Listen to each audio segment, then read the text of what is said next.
तो दोस्तों ये बॉलीवुड की एक खबर आई है। टाइटल है Bollywood celebs career in matter of seconds.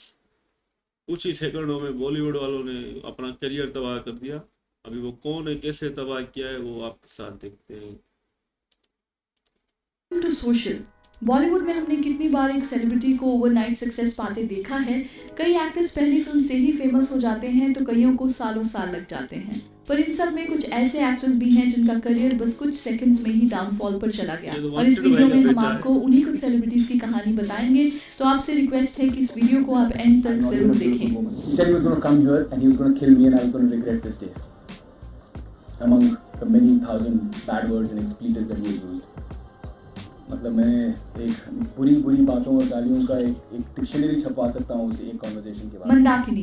Film Ram तेरी गंगा मैली से मशहूर होने वाली मंदाकिनी का करियर बॉलीवुड में टॉप पे चल रहा था। मंदाकिनी अपने 6 साल के फिल्मी करियर में 40 से भी ज्यादा फिल्म्स कर चुकी थी। पर फिर जब 1994 में उन्हें दुबई में क्रिकेट मैच के दौरान अंडरवर्ल्ड डॉन दाऊद इब्राहिम के साथ लाइव टीवी पर देखा गया तो उन्हीं कुछ सेकंड्स की वीडियो क्लिप की वजह से कंट्रोवर्सी खड़ी हो गई। मंदाकिनी का मोस्ट वांटेड क्रिमिनल के साथ नजर आना ही उनके करियर का सबसे बड़ा डाउनफॉल निकला। इसके बाद पुलिस ने मंदाकिनी से मिलना चाहा पर वो वापस इंडिया आई ही नहीं और कुछ टाइम तक वो दुबई ही रही। न्यूज में बताया जा रहा था कि दाऊद और मंदाकिनी का अफेयर रहा है, पर मंदाकिनी ने माना कि उन दिनों बॉलीवुड का कल्चर ही ऐसा था कि आप ऐसे लोगों को अवॉइड नहीं कर पाते थे। मंदाकिनी इसके बाद जब इंडिया आई तो उन्होंने फिल्म्स में कमबैक करने की कोशिश भी की, पर उनकी रेपुटेशन इंडस्ट्री में वैसी नहीं रही थी और सबने उनके साथ काम करने से मना कर दिया। मंदाकिनी आज मुंबई में ही रहती हैं और तिब्बतन हर्बल सेंटर में आयुर्वेदिक मेडिसिन और योगा की क्लासेस लेती हैं। Shakti Kapoor.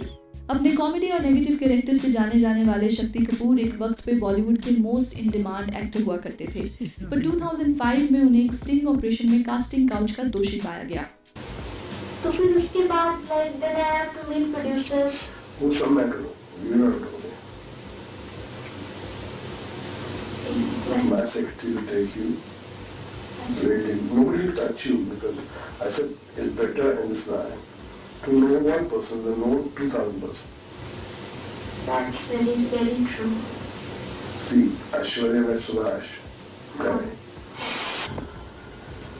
Rani met Yash. Johan. And this the Pretty. She met. Again Jose. Acha. She had to just do it once. What? 200 people.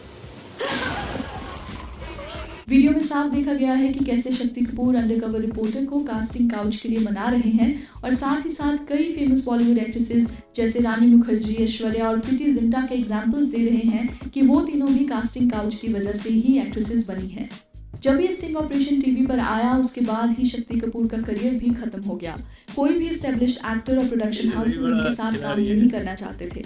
शक्ति ने स्टिंग ऑपरेशन को फेक बताया और कहा ये सब उन्हें फंसाने के लिए किया जा रहा है।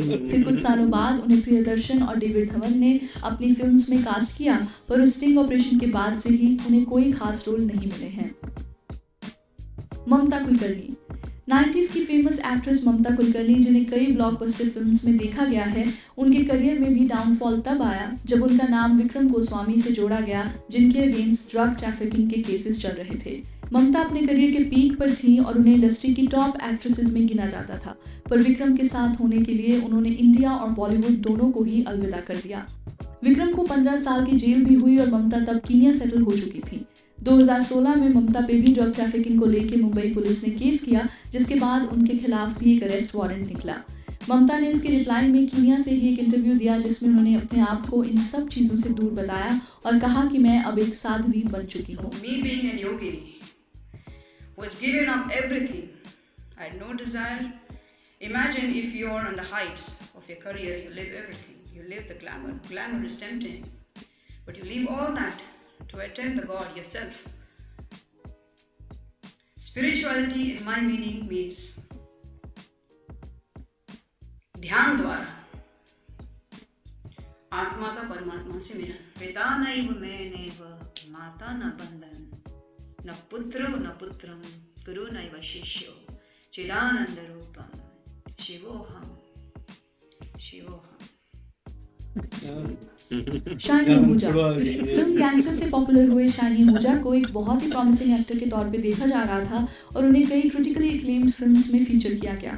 2009 में फिर वो टाइम आया जब उनकी मेड ने उन पर रेप के एलिगेशंस लगाए और जैसे ही ये न्यूज़ वायरल हुई तब से ही शाइनी का स्टारडम बिल्कुल खत्म हो गया। शाइनी का मानना है कि उन्हें टारगेट किया गया था और बाद में उस मेड ने केस वापस भी ले लिया था। शाइनी ने कहा कि मीडिया ने ऑलरेडी उन्हें गिल्टी जज कर लिया था और फैंस का परसेप्शन उन्हें लेकर बिल्कुल बदल चुका था। शाइनी को कुछ मंथ्स तक जेल में भी रहना पड़ा और बाद में जब केस वापस ले लिया गया तो उन्होंने दोबारा कमबैक करने की कोशिश भी की, पर किसी डायरेक्टर ने उन्हें काम नहीं दिया। 2012 में गोस्ट नाम की फिल्म से उन्होंने कमबैक तो किया, पर किसी ने इस फिल्म को प्रमोट तक नहीं किया और ये फिल्म बॉक्स ऑफिस पर बुरी तरह फ्लॉप हुई। इसके बाद 2015 में शाइनी वेलकम बैक में नजर आए, पर उसके बाद भी उन्हें किसी और फिल्म में नहीं देखा गया। शाइनी का कहना है कि उस कंट्रोवर्सी के बाद मेरी लाइफ और करियर में बहुत क्राइसिस आए। मीडिया ने मुझे ऐसे ट्रीट किया जैसे मैं फर्स्ट डे से गिल्टी था। Right from day one, there was selective false stories planted by the police in the media. Before I entered the court, I was already convicted in the eyes of people. Vinod Kambli. एक time था जब सचिन तेंदुलकर और विनोद कांबली का नाम साथ में लिया जाता था, पर सचिन के करियर की तरह कांबली का करियर सक्सेसफुल नहीं रहा।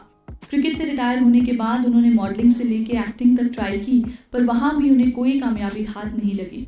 फिर वो टाइम आया जब कांबली को न्यूज़ चैनल्स के लिए एज अ क्रिकेट एक्सपर्ट देखा गया और एक दिन लाइव टीवी पर उन्होंने 1996 वर्ल्ड कप के इंडिया श्रीलंका मैच को फिक्स होने का एलिगेशन लगाया। मैं कभी अपने देश से गद्दारी नहीं करूंगा, अपनी टीम से गद्दारी नहीं करूंगा। मैं ये इसलिए आज मेरा मन हल्का हो गया क्योंकि ये 96 का मैच मैं लाइफ में कभी नहीं भूल सकता हूं, क्योंकि ये मैच के बाद मेरा करियर खत्म किया गया। अपनी बात को प्रूव करने के लिए कांबली के पास कोई एविडेंस नहीं था और लोगों का मानना था कि ये सब बस टीआरपी पाने के लिए किया गया था। इस फिक्सिंग के बेबुनियाद एलिगेशंस के लिए कांबली को बहुत क्रिटिसाइज किया गया और ऑडियंस ने भी उन्हें सीरियसली लेना बंद कर दिया। विवेक ओबरॉय। विवेक की बॉलीवुड में शुरुआत बहुत ही ज़बरदस्त रही थी, जहां साथिया और कंपनी की सक्सेस को देखकर विवेक का फ्यूचर बहुत ही ब्राइट माना जा रहा था। पर फिर विवेक और ऐश्वर्या के अफेयर की न्यूज़ आई तो इस वजह से सलमान ने विवेक को धमकाना शुरू कर दिया। इसके रिप्लाई में विवेक ने प्रेस कॉन्फ्रेंस बुलाई जिसमें उन्होंने ओपनली पूरी दुनिया के सामने सलमान खान को चैलेंज किया। Salman Khan called me on my phone. उन्होंने मुझे मेरे मोबाइल पे फ़ोन किया डायरेक्टली और मैंने फ़ोन उठाया। मुझसे बात करने लगे। शुरुआत में ही जब उन्होंने बात की तो मुझे लगा कि उन्होंने खूब शराब पी रखी थी, शराब के नशे में धुत थे। इतनी गटर से गंदी ज़बान इस्तेमाल की, इतनी गंदी गालियाँ कि मुझे कहते हुए शर्म आती है। उन्होंने कंटिन्यू करते गए और उन्होंने इन सभी औरतों के बारे में, इंक्लूडिंग जो मेरी मंगेतर थी गुरप्रीत, उनके बारे में बहुत गंदी, बहुत ही डेरोगेटरी, बहुत ही डिमीनिंग, बहुत चीप बातें की। फिजिकल डिस्क्रिप्शंस के बारे में बात किया और गंदे क्वेश्चंस पूछे मुझसे। तो फिर मैं उनसे कहने लगा कि सलमान स्टॉप इट। इस वीडियो के बाद विवेक का करियर वैसा नहीं रहा जैसा उन्होंने इमेजिन किया होगा। कई बॉलीवुड प्रोड्यूसर्स ने उन्हें अपने प्रोजेक्ट से साइडलाइन कर दिया क्योंकि प्रोड्यूसर्स सलमान के अगेंस्ट नहीं जाना चाहते थे। ऐसे ही विवेक को लीड एक्टर से हटकर साइड रोल्स में देखा जाने लगा। 2004 से लेकर अब तक विवेक की सारी lead role oriented films box office पर फ्लॉप रही हैं।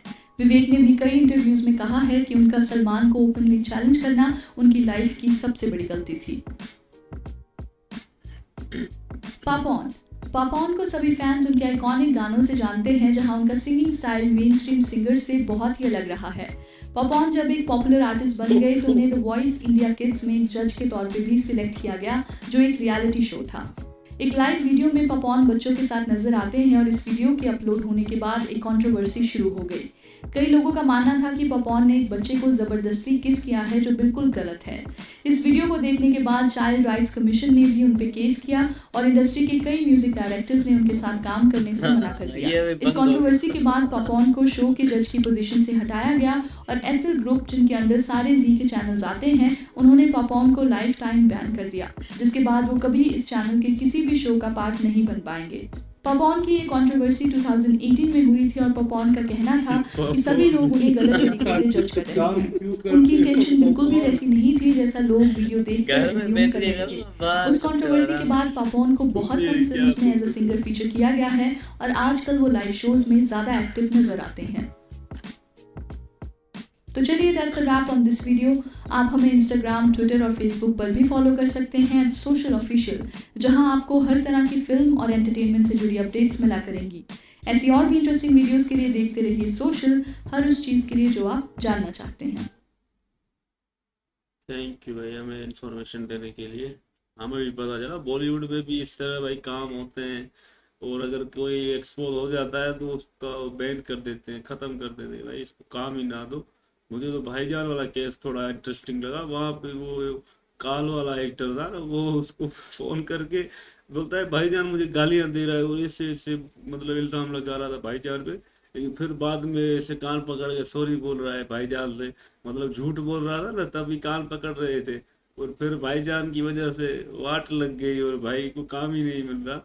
और दूसरे वो भी एक लेडी थी, कोई आए तो ले जाए दिल दिल दिल, वो गाना हमने इसका सुना था। और भी हमने एक देखी थी, वो राजा बाबू के साथ इसकी एक मूवी थी ना, गरीब दोस्त वाली, वहां भी ये थी।